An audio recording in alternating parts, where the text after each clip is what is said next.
The sun stood low in the sky, its rays falling on the stilt house and reflecting flickering beams of light through the gaps in the wooden walls.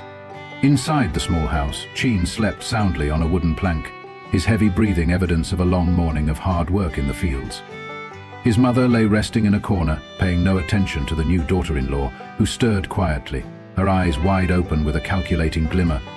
Phuc had been waiting for this moment for a long time. She glanced at Tien, certain he had fallen into a deep sleep, and then quietly rose. Barefoot, she stepped softly on the wooden floor without making a sound. She moved to a corner of the house where Tien kept his money in a small wooden chest. With nimble hands she opened the lid, her eyes lighting up as they fell upon the few coins remaining. Phuc smirked and murmured, "This may not be much, but it is enough for me to leave this place." But she did not stop there. A larger plan had already taken shape in her mind. She silently left the house, pulled an old cell phone from her pocket and dialed the number of a buffalo trader. "Hey, come right away. I have a fat buffalo for sale at a low price." Before long, a stranger appeared. He quickly led the buffalo away, the sound of cloven hooves echoing on the dirt road. Standing at a distance, Hoai looked on with satisfaction as she received the money in her hand.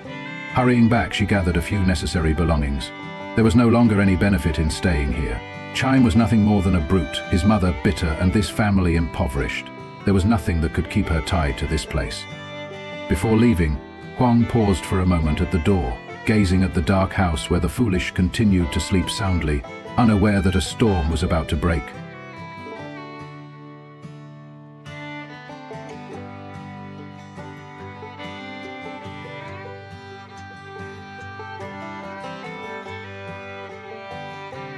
The sun was beginning to set, its scorching rays still lingering on the dirt road leading to the house.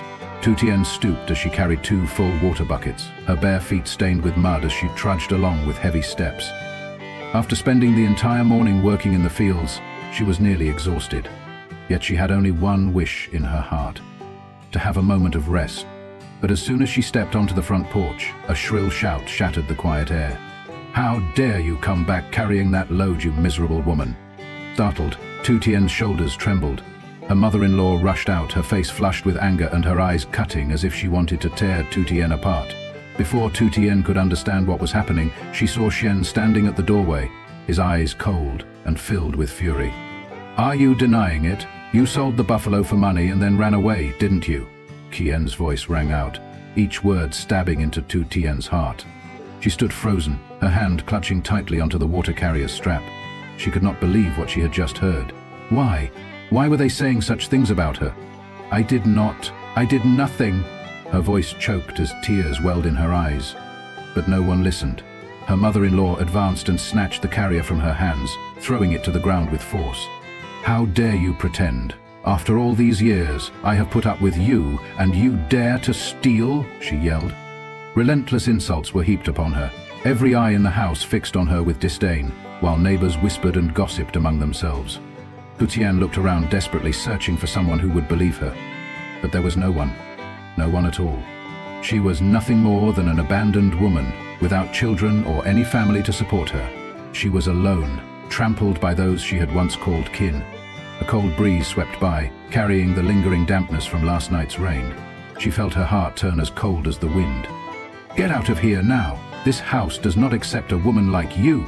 her mother-in-law snarled, her eyes filled with hatred. Xian said nothing and did nothing to stop it.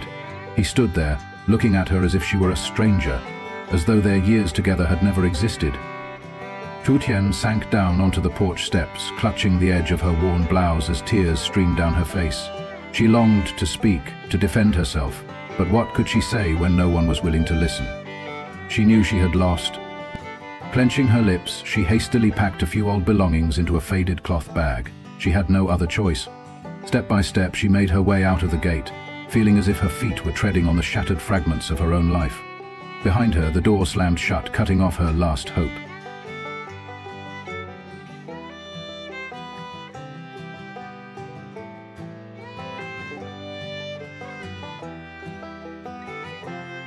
The evening shadows stretched long on the gravel path as Tu Tien's bare feet dragged heavily with every step. Her eyes were red after a long day spent in tears and despair. No one offered her shelter, no one cared to look at her. Though the village was filled with people, not one person stood by her side. and no one believed that she was innocent. When night finally fell, she found a small cave hidden behind thick bushes. Tu Tien trembled as she stepped inside, her heart feeling empty. She sank into a corner, hugging her knees tightly as she fought back choking sobs. The chill from the rocky wall sent shivers through her body, yet the loneliness she felt was even more bitter than the cold night air. On her first night in the cave, she could not manage to sleep. The howling wind through the trees and the constant chirping of insects only deepened her fear. She missed her home, but what was the point when that place no longer belonged to her? She missed the husband she had once loved with all her heart, but now he had turned his back without hesitation and pushed her out onto the street. The next morning, a gnawing hunger left her feeling lightheaded. Clutching her stomach, she searched the cave but found nothing except dry branches and a few withered leaves. Slowly, she stepped outside, her tired eyes scanning the surroundings for anything that might fill her empty belly. In the distance, she spotted a wild banana tree growing at the edge of the forest. Beneath it lay a fallen banana. Without a moment's thought, she hurried over, carefully peeling away the thick skin, and then managed to build a small fire just outside the cave. Her trembling hands, with fingers chapped from the cold, worked cautiously to turn each piece of banana over the weak flames. The roasted banana came out charred and dry, but she forced it down. She had no other choice. Each bite brought a bitter lump to her throat, yet she had to eat. With no one to save her, if she did not take care of herself, she would surely perish. She looked up at the grey, overcast sky. No one knew that at that very moment, in the midst of the desolate wilderness, a woman was fighting for survival, silently enduring a life of abandonment and pain.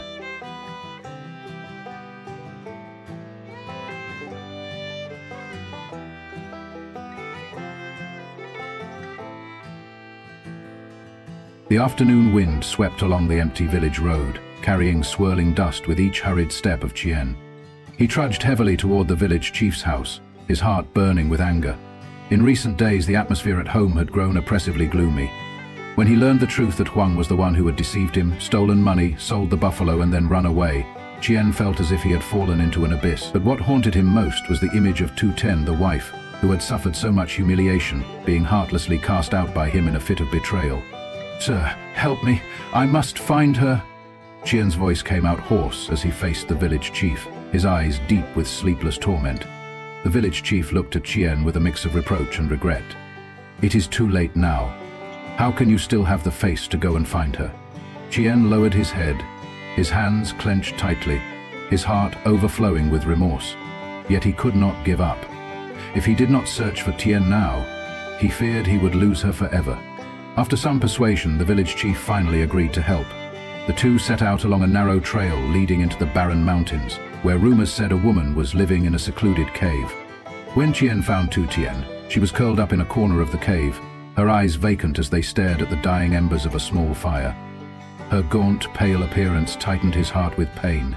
She was no longer the gentle, enduring woman she once had been. Now she was merely a faint shadow of her former self, filled with weariness and despair.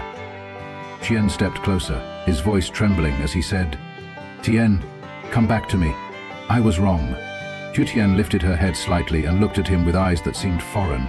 She said nothing, simply turning away in silence. What use was this apology when it had come too late? The wind howled along the rocky wall, carrying a biting chill. Yet in Tu Tien's heart it seemed even colder.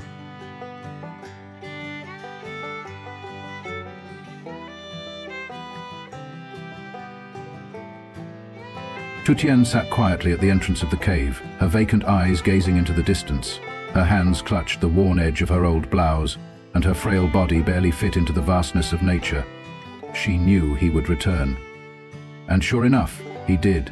Tien stood before the rocky opening, his eyes fixed on her with an urgent, pleading look. He was no longer the aggressive man he once was. He no longer looked at her with disdain or anger. Now, his eyes held only regret and supplication. "Tien, I'm sorry. Please come back to me," he pleaded. His words rang out, but they no longer reached her heart. Tu Tien looked at him with eyes that held neither anger nor resentment, only a chilling distance. "Come back for what? To be cast out again?" she replied softly. Her gentle tone made Tien pause. She did not cry, nor did she scold or beg like before. That very calm hurt him more than any accusation ever could. Tien fell to his knees before her, his hand gripping the cold earth beneath his feet. "I was wrong, I was foolish. I did not trust you, but I cannot let you remain here forever. Seeing you like this, I just cannot stand it. Tu Tien offered a faint smile.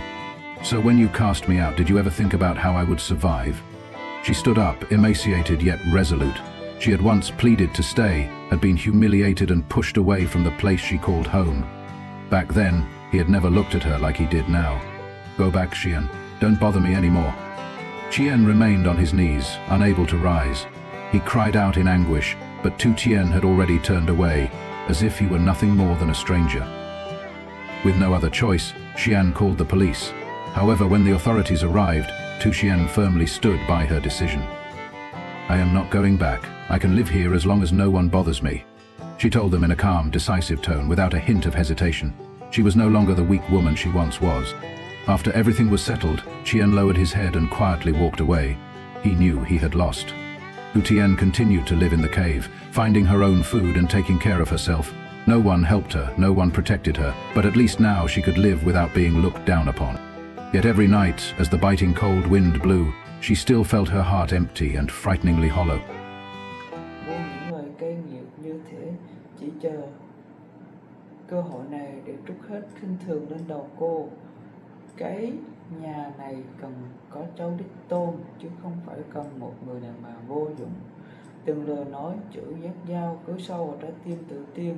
Đôi mắt cô đỏ hoe, bàn tay nắm chặt vào vạt áo cũ. Cô kìm nén để không bật khóc trước mặt những kẻ chẳng chút thương xót cô.